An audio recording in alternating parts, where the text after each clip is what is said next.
Hello students, very good morning. हम अभी जो सॉल्यूशन का पार्ट पढ़ रहे हैं उसमें पिछली क्लास में हमने मोलैरिटी पे डिस्कस किया था। आज हम मोलैलिटी पे डिस्कस करेंगे। मोलैलिटी में और मोलैरिटी में देखिए, मोलैरिटी के लिए मैंने आपको बताया था कैपिटल एम, और कैपिटल एम के लिए ध्यान रखिए हमने ऊपर रखा था सॉल्यूट। मैं आपको रिमाइंड करवा दूं ताकि आपको इसको कनेक्ट होने में आसानी रहे। सॉल्यूट बाय वॉल्यूम लिखा था, बट ध्यान रखिए वॉल्यूम ऑफ सॉल्यूशन लिखा था इन लीटर, है ना। यानी कि 1 लीटर विलियन में, 1 लीटर सॉल्यूशन में कितने मोल सॉल्यूट घुले हुए होंगे, वो उसकी मोलैरिटी। अब इसमें क्या होता है, ध्यान रखिए मोलैलिटी स्मॉल एम में क्या होता है कि 1 किलोग्राम सॉल्वेंट, ध्यान रखिए मोलैरिटी में यहां पर हम सॉल्यूशन लिखा था, लेकिन यहां पर सॉल्वेंट आ रहा है, यानी कि यहां सिर्फ विलायक आ रहा है। इधर विलियन, विलियन का मतलब विलेय और विलायक दोनों है, लेकिन यहां मोलैलिटी के अंदर क्या होता है, मोललता। हिंदी में अपन इसको क्या बोलेंगे, मोललता, मोललता, है ना, स्मॉल एम। तो इसमें क्या करना है आपको, यहां पे सॉल्वेंट लेना है। ध्यान रखिए ये दोनों का बड़ा फर्क है। यानी कि 1 किलोग्राम, है ना, किलोग्राम, तो 1 किलोग्राम विलायक में कितने मोल विलेय के घुले हुए हैं, यानी कि moles of solute dissolve in 1 kilogram solvent. यहां सॉल्वेंट आता है तो और केजी में वैल्यू आती है तो समझ जाइए वो मोलैलिटी है। और यहां अगर सॉल्यूशन आता है और ये लीटर में आ रहा है ऊपर लीटर में, तो समझ जाइए वो मोलैरिटी है। ठीक है, ये इनका एक बेसिक डिफरेंस था। और इसी से एक चीज और ध्यान रखना, अपन इस पे आगे डिस्कस करें उससे पहले, कि जो आपकी मोलैरिटी थी वो आपकी टेम्परेचर पे डिपेंड करती है, जबकि मोलैलिटी जो है वो टेम्परेचर पे डिपेंड नहीं करती है। उसका रीजन क्या है, क्योंकि ये वॉल्यूम पे डिपेंड कर रही थी, और वॉल्यूम जो है वो अपने टेम्परेचर के साथ में चेंज हो सकता है, इसलिए ये टेम्परेचर पे डिपेंड करती है, ये टेम्परेचर पे कोई डिपेंड नहीं करती। ऐसे क्वेश्चंस भी आते हैं कि टेम्परेचर पर कौन कौन से डिपेंड करते हैं। फॉलोइंग्स में क्वेश्चन दे देता है, ऑब्जेक्ट दे देता है, ऑप्शन दे देता है आपके पास में 4, molarity, molality, normality, percentage, ppm, ऐसा कोई भी एग्जांपल दे सकता है। तो ध्यान रखिए मोलैरिटी डिपेंड करती है, मोलैलिटी उस पर डिपेंड नहीं करती है। परसेंटेज वाला, मास मास, वॉल्यूम वॉल्यूम वाला जो हमने लिखा था वो इसमें काम नहीं करेगा। जहां भी ध्यान रखिए वॉल्यूम आता है वो टेम्परेचर पर डिपेंड करेगा, जिसमें वॉल्यूम वर्ड नहीं आ रहा है वो नहीं करेगा। ये दिमाग में बिठा लेंगे, इसकी सिंपल सी ट्रिक हो जाएगी। ठीक है, तो यहां पर अपना वॉल्यूम नहीं आ रहा है, यहां तो अपने पास में किलोग्राम में आ रहा है, सॉल्वेंट आ रहा है, ये सी चीजें हैं, तो इसमें कहीं पर भी हम वॉल्यूम में नहीं ले रहे हैं, तो यहां पर ये टेम्परेचर पे डिपेंड नहीं करेगा। अब अपन बात करते हैं कि मोल्स ऑफ सॉल्यूट, और उसको डिवाइड करना है mass of solvent in kilogram, तो हमें मोललता मिल जाती है, मोलैलिटी मिल जाती है। एक एग्जांपल से बात करते हैं। हमारी एनसीईआरटी की बुक में एक एग्जांपल दिया हुआ है कि 2.5 gram acetic acid CH3COOH, acetic acid, इसको ध्यान रखिए अपन कैसे लिख सकते हैं, C2, देखिए कार्बन 2 है, हाइड्रोजन 3 और 1 4 है, H4 एंड O2, ये इसकी शॉर्ट फॉर्म भी हो सकती है। ठीक है, आगे अपन ने काम में ली हुई है।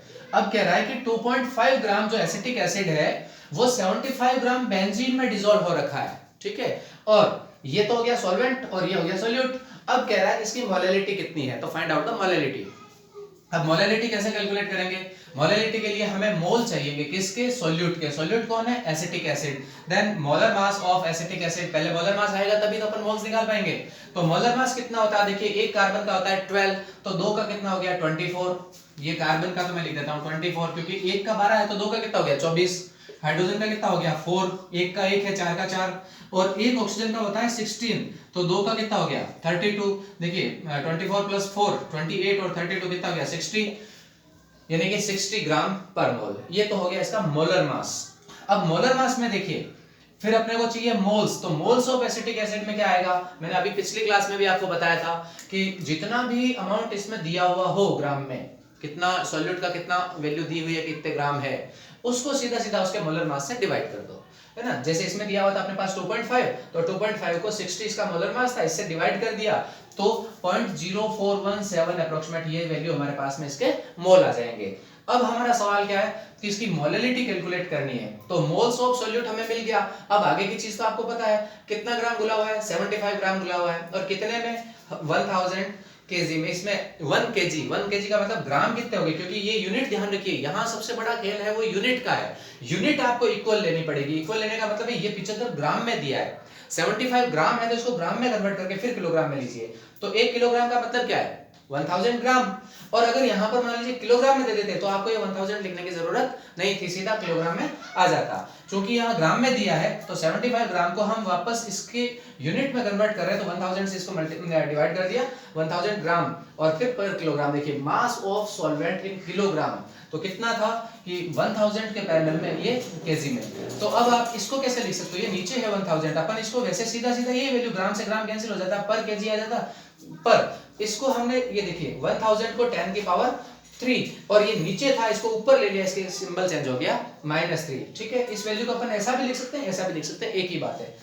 अब अपन इसकी मोलैलिटी निकालते हैं। तो मोलैलिटी ऑफ एसिटिक एसिड में क्या करेंगे कि ये जो मास ऑफ सॉल्यूट जो था वो तो था आपका ये 0.417 और जो अपना बेंजीन का मास था किलोग्राम में सॉल्वेंट का वो ये था। तो इस वैल्यू को इस वैल्यू से डिवाइड कर दीजिए, यही किया हमने। देखो small m is equal to 0.0417 mole upon 75 into 10 to power -3। इसको हम ऐसा भी लिख सकते थे 0.0417 अपॉन ये 75 के नीचे 1000 है इसलिए ये ऊपर चला जाएगा, ये 1000 है ना। बाकी इसकी यूनिट तो यही रहेगी साथ में। इसको जब आप डिवाइड कर दोगे, कैंसिल कर दोगे, तो इसकी कैलकुलेशन से अपने पास अप्रॉक्सीमेट वैल्यू आ जाती है 0.556 मोल पर किलोग्राम। तो ऐसे बहुत सिंपल सी चीज है, अपनी मोलैलिटी हो चाहे मोलैरिटी हो, ये आपको ढंग से देखना है कि यहाँ पर यूनिट का खेल है सारा का सारा है। ये भी नंबर मोल्स ऑफ सॉल्यूट है, मोलैरिटी में भी मोल्स ऑफ सॉल्यूट था, बट वो 1 लीटर सॉल्यूशन में था, ये 1 किलोग्राम सॉल्वेंट में है, ये फर्क है दोनों का। तो दोनों को ध्यान रखिए। साथ साथ इस चैनल को सब्सक्राइब करें, वीडियो को लाइक करें, ज्यादा से ज्यादा शेयर करें। Thank you.